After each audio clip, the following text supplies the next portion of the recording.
ओम शांति। अव्यक्त बाप दादा के 2272 के महावाक्य। प्रीत बुद्धि की निशानियाँ क्या होंगी? सभी अव्यक्त मिलन अव्यक्त स्थिति में स्थित रहने से ही कर सकते हो। अव्यक्त स्थिति में रहने वालों का सदा हर संकल्प हर कार्य अलौकिक होता है। ऐसे अलौकिक अव्यक्त स्थिति में सदा स्थित रहने वाले को कहा जाता है अल्लाह लोक। प्रीत बुद्धि और विपरीत बुद्धि दोनों के अनुभवी हो। विनाश काले प्रीत बुद्धि पांडव विजयंती और विनाश काले विपरीत बुद्धि विनश्यंती। इस स्लोगन को सारे दिन में अपने आप से लगाते हो। जब माया से हार खाते हो तो क्या प्रीत बुद्धि हो?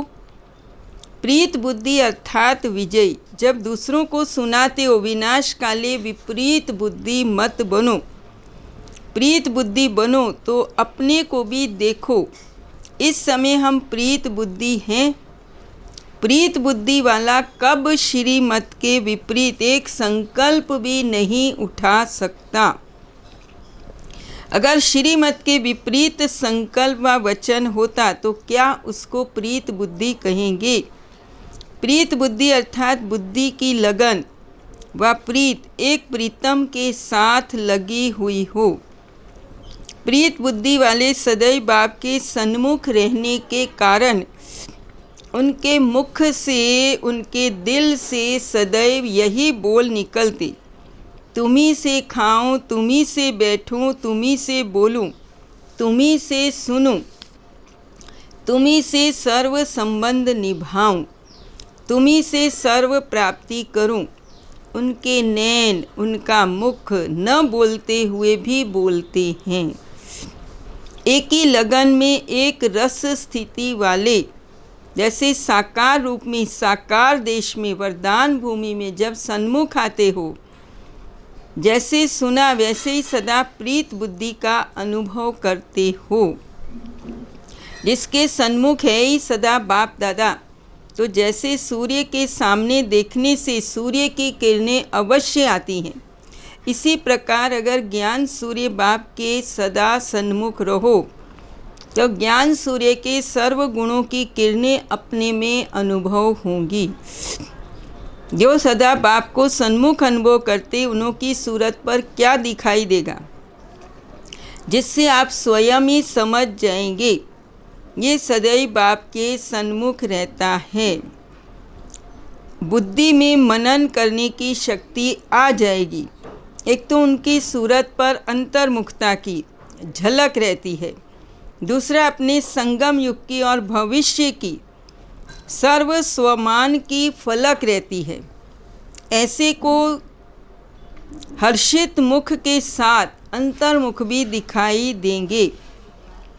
ऐसे को कहा जाता है सदा बाप के सन्मुख रहने वाले प्रीत बुद्धि, और सदा प्रीत बुद्धि रहने वाले विजयी रतन बन सकेंगे। जैसे बाबा ने कहा, आजकल गवर्नमेंट भी बीच बीच में पेपर लेकर उन्हों की फाइनल मार्क्स पेपर में जमा करती। इसी प्रकार वर्तमान समय जो भी कर्म करते हो समझो प्रैक्टिकल पेपर दे रहे हैं, और इस समय के पेपर की रिजल्ट फाइनल पेपर में जमा हो रही है। अभी थोड़े समय में ये भी अनुभव करेंगे, कोई भी विक्रम करने वाले को सूक्ष्म रूप में सजाओं का अनुभव होगा। जैसे प्रीत बुद्धि चलते फिरते बाप के चरित्र बाप के कर्तव्य स्मृति में रहने से बाप के मिलन का प्रैक्टिकल अनुभव करते, वैसे विपरीत बुद्धि वाले विमुख होने से सूक्ष्म सजाओं का अनुभव करेंगे।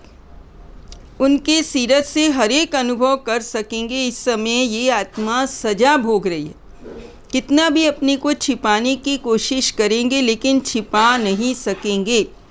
एक सेकंड की सज़ा अनेक जन्मों के दुख का अनुभव कराने वाली है।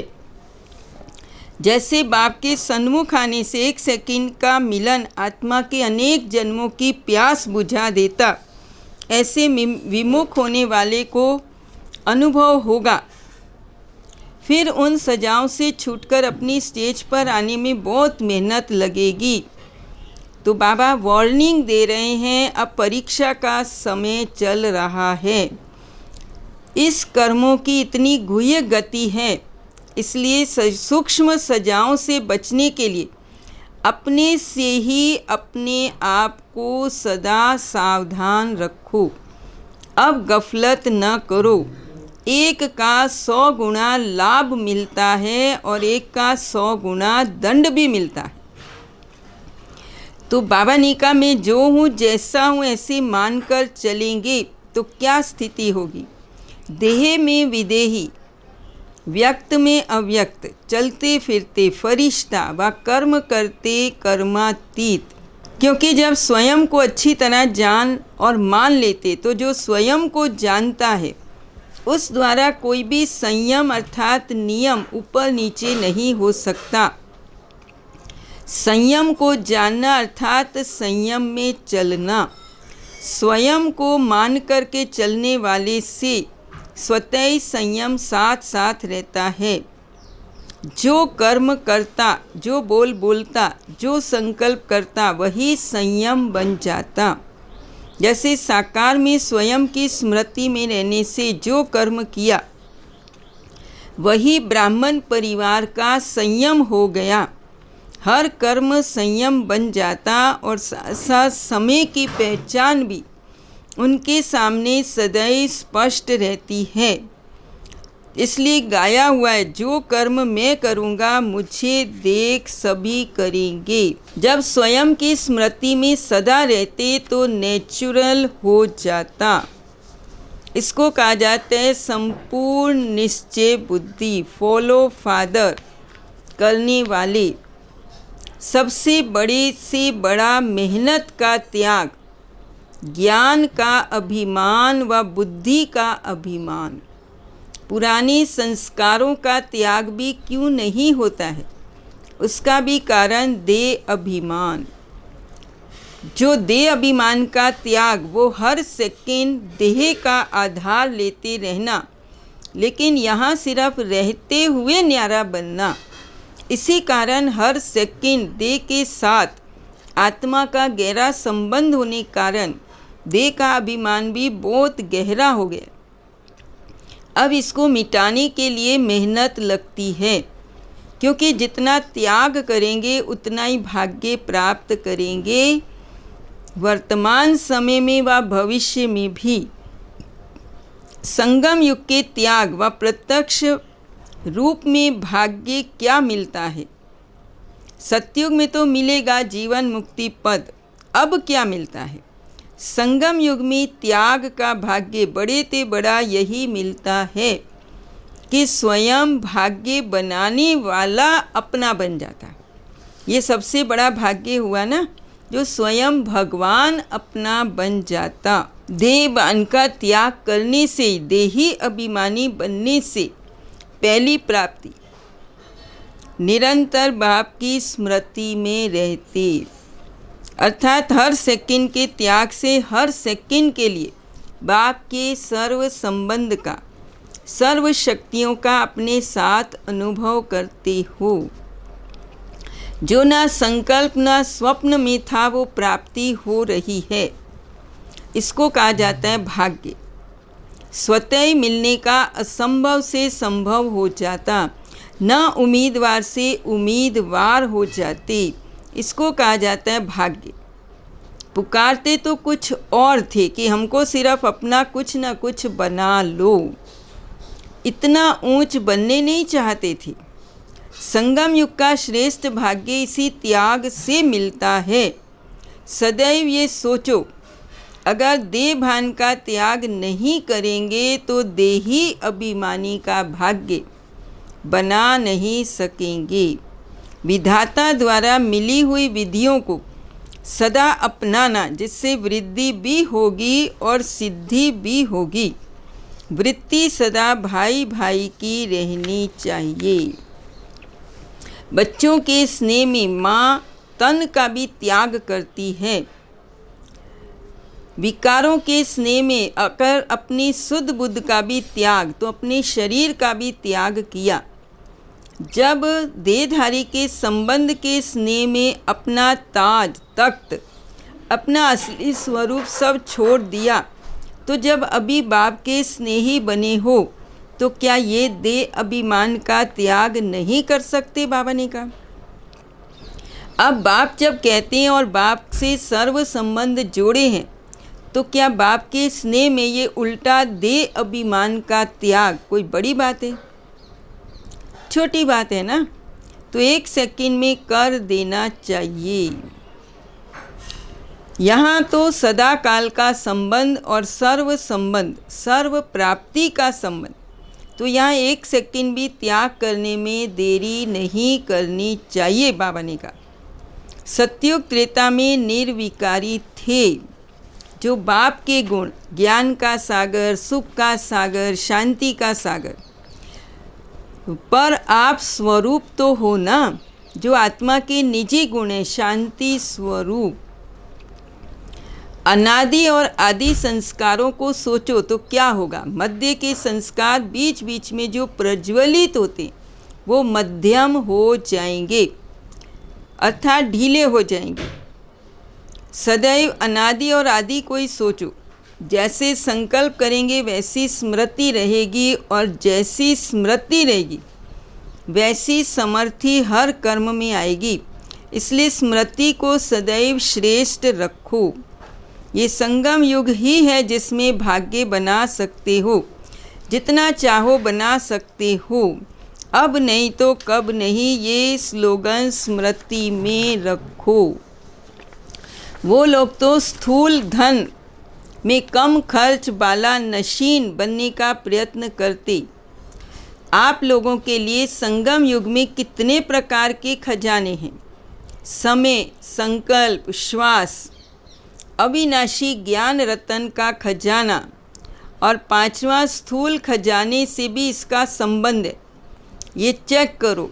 संकल्प के खजाने में भी कम खर्च वाला नशीन, ज़्यादा खर्च नहीं करो।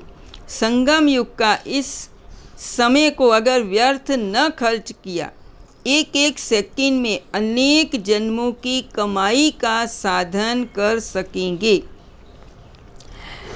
तो बाबा ने कहा इसी प्रकार ये ज्ञान के खजाने आपके प्रति व दूसरी आत्माओं को दान देने के प्रति लगाया तो व्यर्थ गया ना। ऐसे स्थूल धन भी अगर ईश्वरीय कार्य में, हर आत्मा के कल्याण के कार्य में, वह अपनी उन्नति के कार्य में न लगाकर अन्य कोई स्थूल कार्य में लगाया तो व्यर्थ गया।